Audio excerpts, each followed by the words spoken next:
Iniciamos o programa Coro Saúde. Aqui nós vamos falar sobre vida saudável e bem-estar.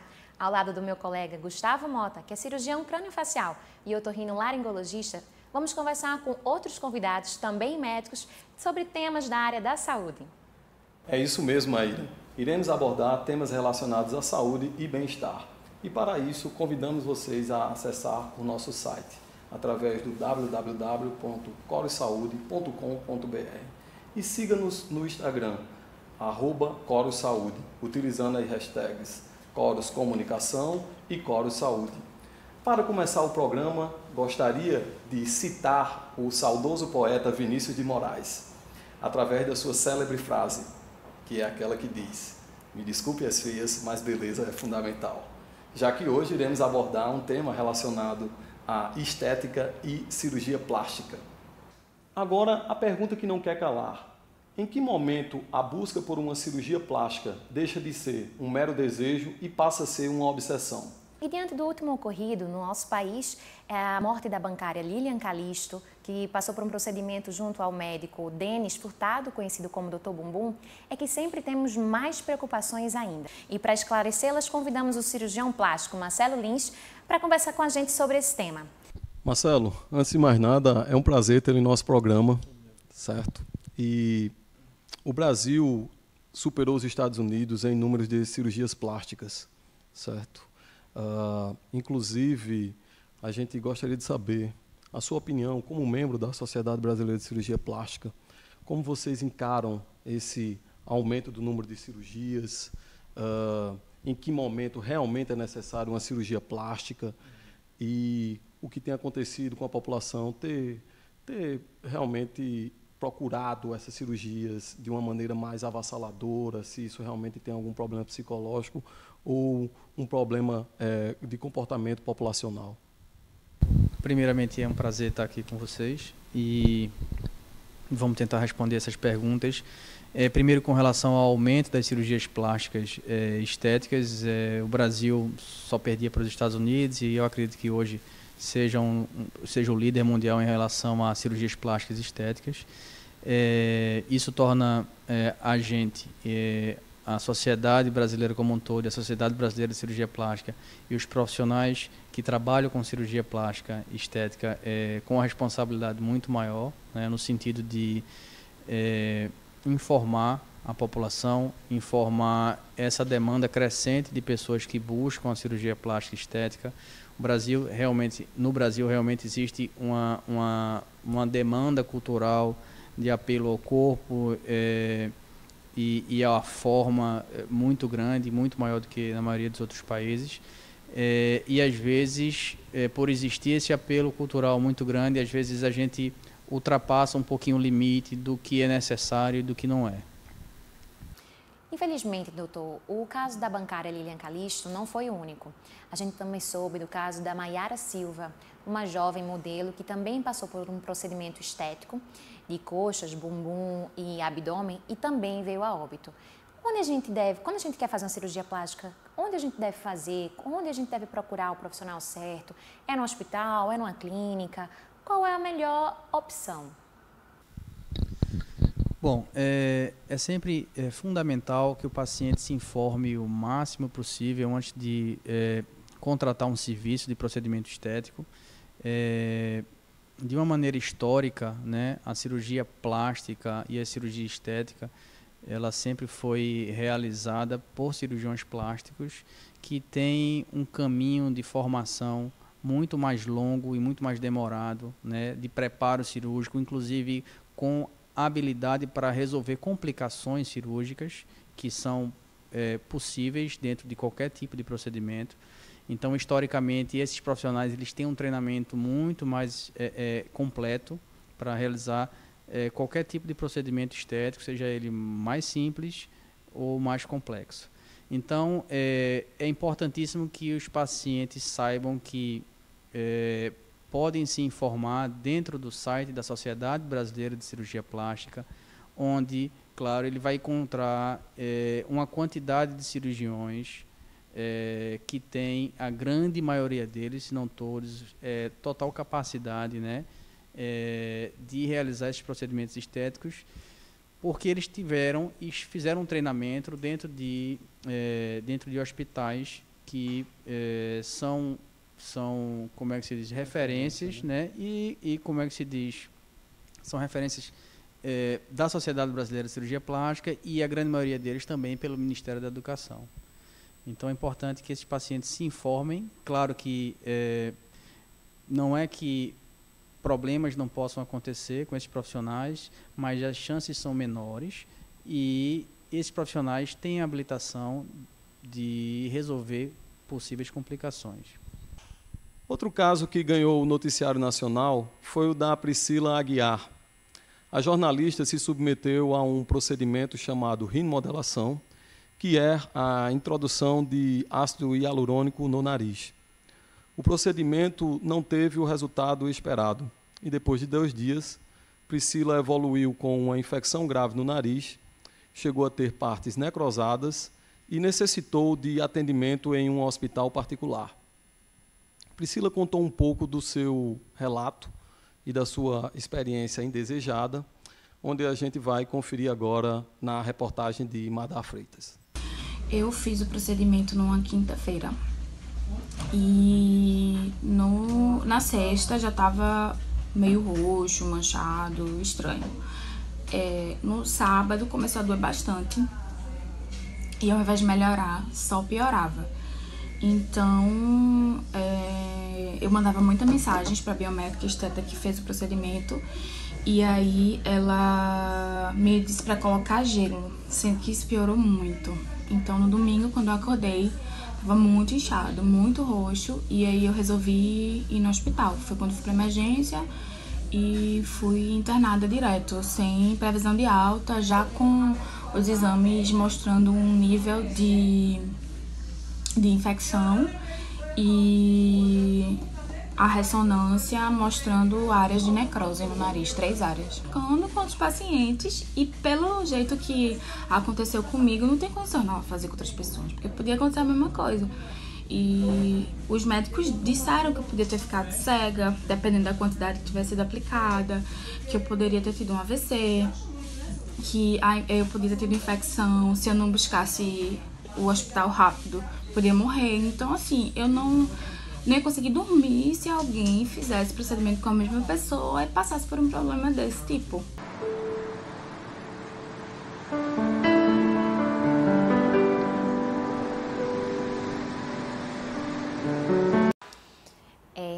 Força Priscila, somos solidários à sua história. Vamos agora a um breve intervalo e voltamos já já.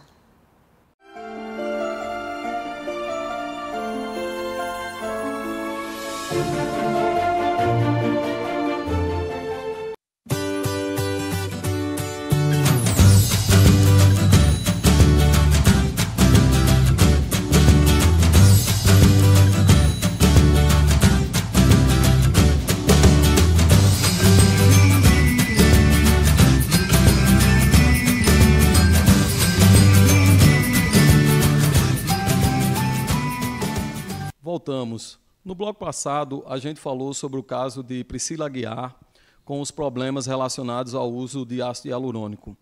Então, a nossa repórter Madá Freitas foi até o Núcleo de Dermatologia Integrado entrevistar a colega doutora Débora Castro. Vamos conferir a reportagem. Eu queria que a senhora me contasse como é feita essa aplicação, em que casos é feita essa aplicação do ácido.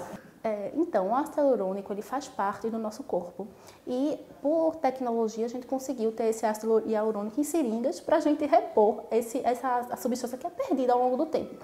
Então, ela é feita tanto com a função de rejuvenescimento quanto com a função de embelezamento. Pode ser utilizado em várias áreas da face, principalmente face e pescoço. E como é que a gente pode, se é que tem como perceber que o local é apropriado, que o profissional realmente é apropriado para esse tipo de procedimento? Esse procedimento é um procedimento estético, né, mas que também encerra alguns riscos, são riscos baixos, mas que existem. Então, você deve fazer com um profissional habilitado. No caso do dermatologista ou cirurgião plástico, perceber se esse dermatologista ou cirurgião ele está inserido na sociedade, né, no nosso caso, na Sociedade Brasileira de Dermatologia. Você pode acessar o portal www.sbd.org.br,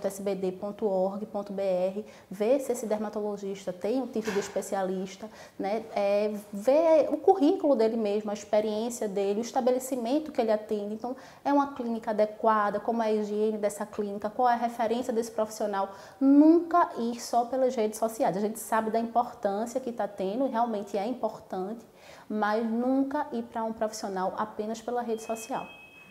Eu sei que são poucas, são pequenas, mas a senhora pode me falar um pouquinho sobre quais seriam as consequências negativas da aplicação errada desse tipo de ação? As complicações são baixas, mas podem existir.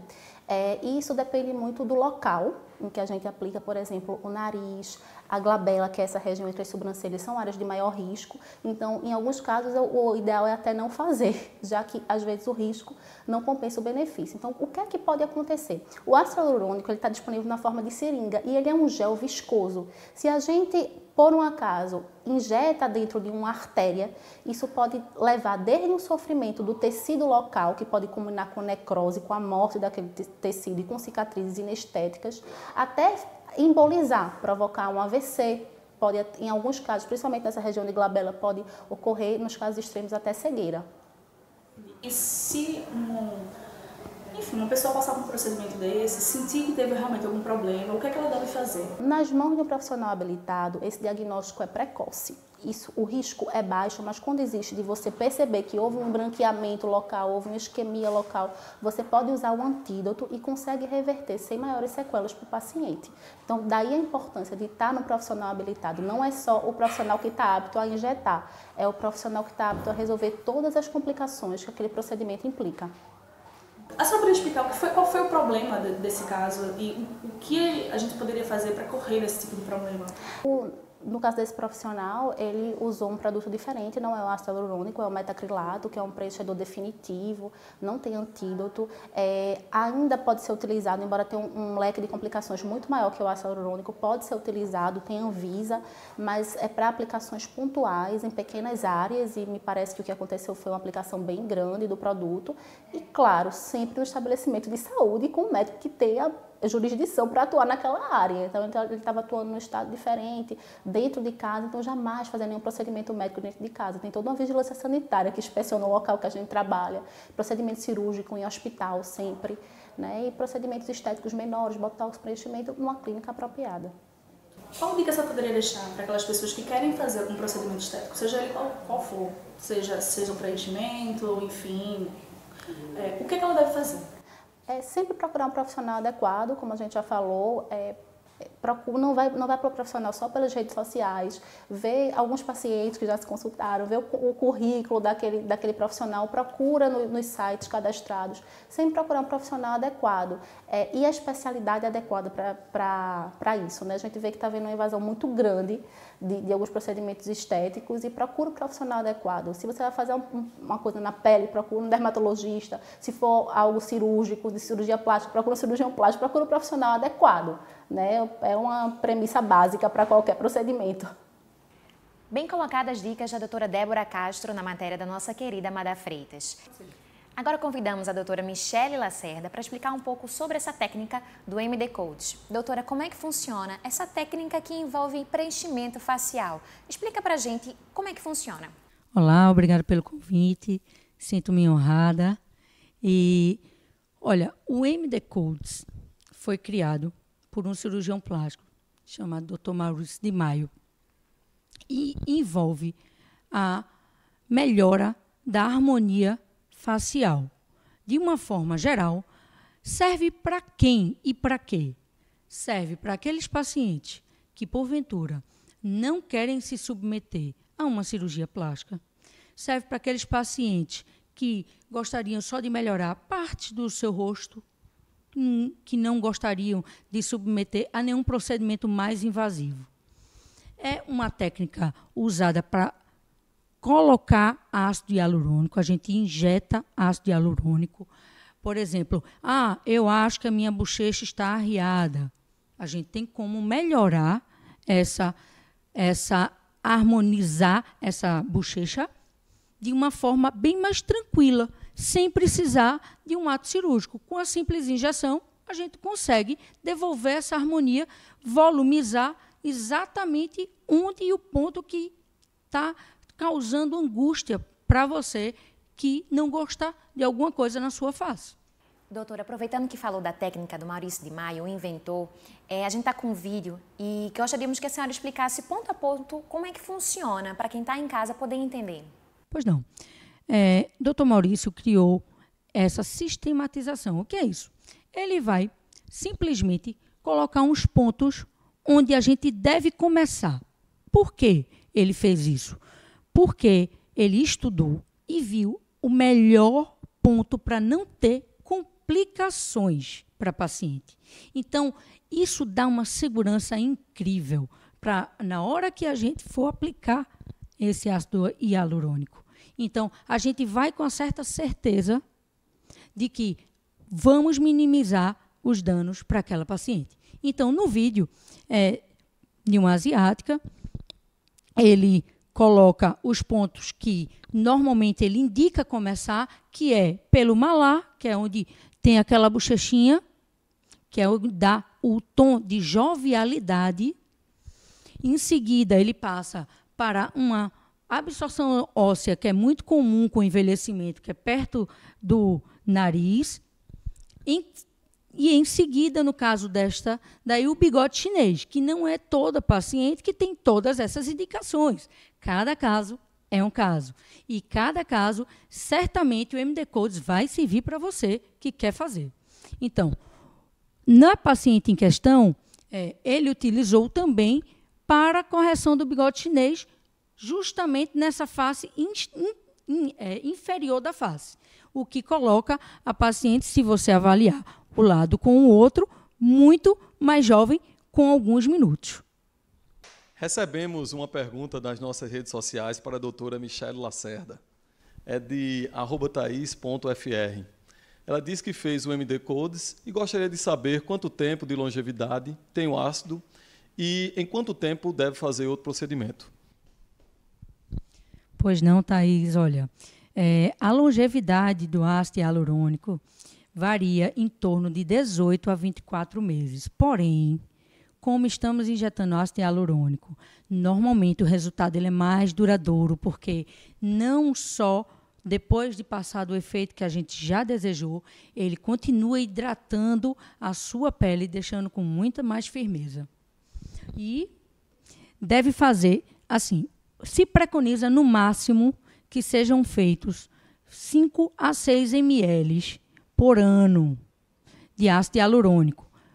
Ele sendo para ruga fininha. Para ruga mais grossas, pode fazer até 20 ml. Então, não tem problema nenhum. Você pode repetir, mas depende de quanto você fez a primeira vez. Perfeito. Eu vou até me consultar, doutora. Gostei de saber. A gente recebeu, então, outra pergunta que também me interessa bastante, da @MirelaMiranda22. Qual a idade mínima que o ácido pode ser injetado? Com quantos anos a pessoa já pode receber? Vê, é uma ideia assim, que as pessoas têm que... o ácido hialurônico é nosso, a gente produz, é biocompatível, é tranquilo. Qualquer pessoa pode fazer, qualquer idade. Não. Pode fazer a partir dos 18 anos e abaixo dos 65. Por quê? Mais ou menos por aí, essa idade é tão assim... Porque essas drogas são testadas. E os ensaios clínicos foram testados só em pessoas acima de 18 e abaixo de 65.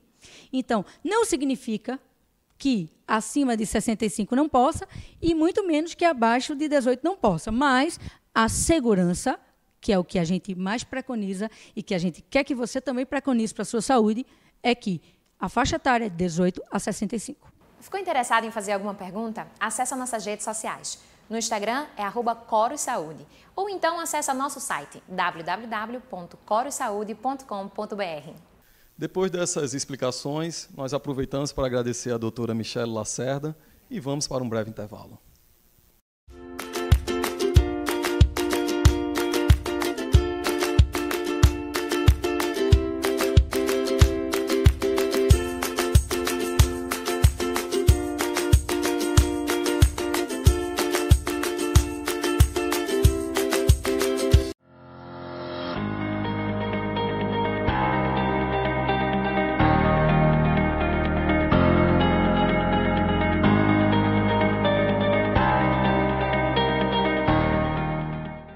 Agora vamos partir para as perguntas das nossas redes sociais. A nossa seguidora, @JulieDutra, ela diz que fez uma lipoescultura há menos de 3 meses. Marcelo, ela quer saber, depois de quanto tempo ela pode se submeter a outra cirurgia plástica? Bom, o ideal é que deixe-se um período de aproximadamente 6 meses. A partir do 6º mês de cirurgia, a paciente pode fazer o novo procedimento plástico, de cirurgia plástica ou qualquer outro procedimento cirúrgico, que é o tempo que o edema cirúrgico, o inchaço do corpo diminui, o processo de cicatrização já tem praticamente terminado e o paciente consegue sim submeter com segurança a um novo procedimento. Agora a pergunta da @Norla_Darling. É possível realizar cirurgias plásticas combinadas? Existe um número limite e quais os riscos? É possível sim realizar cirurgias plásticas combinadas. Existem cirurgias bem comuns como mama e abdômen. Existem cirurgiões que fazem mama mais abdômen, por exemplo, que são as cirurgias maiores. Outros cirurgiões não fazem. Não existe certo ou errado, mas existe um limite de risco. Então, cirurgias combinadas aumentam o porte cirúrgico, aumentam a quantidade de perda sanguínea, aumentam, consequentemente, os riscos de algumas complicações. Então, dependendo do caso, se o paciente está num peso bom, se não existe um potencial de lipoaspiração muito grande combinado, é possível sim realizar cirurgias combinadas. Mas, de uma maneira geral, a gente sempre tem que entender que quanto mais procedimento a gente agrega, maior o risco que a gente vai ter. Marcelo, gostaríamos de agradecer a sua presença, os seus esclarecimentos. Acho que foi bastante enriquecedor para todos nós e para os nossos seguidores. A gente aproveita a oportunidade para lembrar aos futuros pacientes e os pacientes que estão nas redes sociais, que seguem os seus médicos, de procurar a formação dele, de procurar saber se ele é um médico realmente reconhecido pela Sociedade Brasileira de Cirurgia Plástica, de procurar o site do CFM para saber também alguns dados sobre a formação do médico, para você ter certeza de que tipo de profissional você está procurando. Aproveitando que estamos no Julho Amarelo, mês de luta contra a hepatite viral, a nossa repórter Madá Freitas foi até o Hospital Português fazer uma matéria sobre o tema. Vamos conferir? Durante o mês de julho, as instituições de saúde promovem campanhas de combate às hepatites virais. Segundo a Organização Mundial de Saúde, a OMS, as infecções do tipo B e C são responsáveis por mais de 1.300.000 mortes ao ano em todo o mundo. Como forma de alerta, no último dia 23, o Hospital Português do Recife organizou o Dia de Combate às Hepatites Virais, disponibilizando testes gratuitos para a população, além de orientação. Doutora Andréa, por favor, eu queria que a senhora nos explicasse o que é essa ação de hoje, que faz parte do Julho Amarelo. O dia 28 de julho é o Dia Mundial de Combate às Hepatites. Então, por causa disso, o Ministério da Saúde instituiu já há alguns anos o Julho Amarelo, que é o mês dedicado ao combate às hepatites virais no nosso país. E como é feito o teste? Quais tipos de hepatites podem ser detectáveis através desses testes? Olha, existem 5 tipos de hepatites virais: a hepatite A, B, C, D e E. As principais são as hepatites B e C, porque elas causam problemas crônicos do fígado, que podem levar a cirrose e a necessidade, inclusive, de transplante. Por isso, os testes rápidos oferecidos nessa ação do Julho Amarelo são testes para detecção de hepatite B e C. E quais sintomas, como é que a pessoa que tem uma hepatite, quais são os sintomas que ela normalmente percebe? Se o paciente desenvolver um quadro de hepatite aguda, ele pode ter o que a gente chama de icterícia, que é o amarelo dos olhos, ou pode ter fezes claras e urina escura. O problema é que a grande maioria dos pacientes com hepatite B e C podem ficar anos sem saber que tem a doença é silenciosa. E aí só tem como saber fazer do teste. Esse teste rápido é feito através de uma gota de sangue e dura 20 minutos para sair o resultado. E se o paciente receber o resultado positivo, a quem ele deve recorrer? Existem ambulatórios especializados no SUS para o atendimento de pacientes com hepatites virais.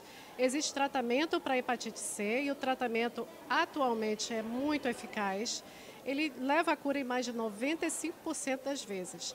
Também existe tratamento para hepatite B, quando indicado, é disponibilizado pelo SUS.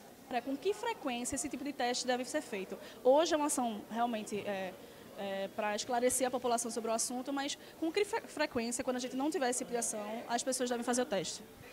Veja, mais de 80% das pessoas que são portadoras de hepatite B e C não sabem que o são. Como a gente explicou, a doença é silenciosa. Então, é muito importante que, se você for uma pessoa acima de 40 anos, que você solicite ao seu médico que peça um exame no check-up, nos exames de rotina, o seu clínico, a sua ginecologista, o seu urologista, para fazer os testes de hepatite B e C. As hepatites são doenças silenciosas que só se evidenciam quando estão em estágio bem avançado. Seu Pedro, o senhor pode me contar como é que o senhor veio parar aqui hoje? Eu chegando aqui no Maria Fernanda para participar de um ensaio do coral, aí chegando no auditório, aí eu vi que tinha assim um evento aqui diferente hoje, fui saber o que era, e disse que era então para fazer os exames de hepatite. Aí eu resolvi participar, aí já fiz e graças a Deus deu tudo ok, nada anormal, graças a Deus, entendeu? E é a primeira vez que o senhor faz esse tipo de exame? Sim, primeiramente eu nunca tinha participado desse exame, é a primeira vez sim, com certeza. Dona Maria José, eu queria que a senhora me explicasse o que foi que trouxe a senhora aqui hoje para fazer esse teste. Olha, eu já sou paciente daqui há vários anos. Aí eu sempre estou aqui, né? Todos os meus médicos, os médicos aqui são ótimos, o pessoal do atendimento, as enfermeiras também, todas são ótimas. E o teste de hoje eu nunca tinha feito, né, em outro canto, aí como eu aproveitei para fazer. E o que foi que a senhora achou desse teste? É rápido, como é? Rápido. O Ministério da Saúde alerta que as doenças desse tipo são mais comuns em homens adultos. Entretanto, todos devem incluir o teste no check-up anual. Sandra, me fala como é que foi essa comunicação que fez você chegar aqui. Boa tarde. Cheguei aqui através do meio de comunicação, tá? Que a gente tem aqui, os colaboradores, através do intranet, tá? Por meio da comunicação interna, que eu cheguei até aqui e resolvi fazer. Nunca tinha feito esse exame antes e às vezes é melhor se prevenir, né? E o que foi que você achou desse teste? Bom, falta pegar o resultado ainda. Eu espero que o teste seja o melhor possível, né? E o resultado melhor ainda. Alguma vez você já tinha ouvido falar desses vários tipos de hepatites? Sim, tinha ouvido falar, porém não tinha dado importância, né? Depois que eu vi, tipo, o crescimento da população, o crescimento das doenças, então, assim, é bem melhor se prevenir, né? A dona Creuza já sabe o que fazer a partir de agora.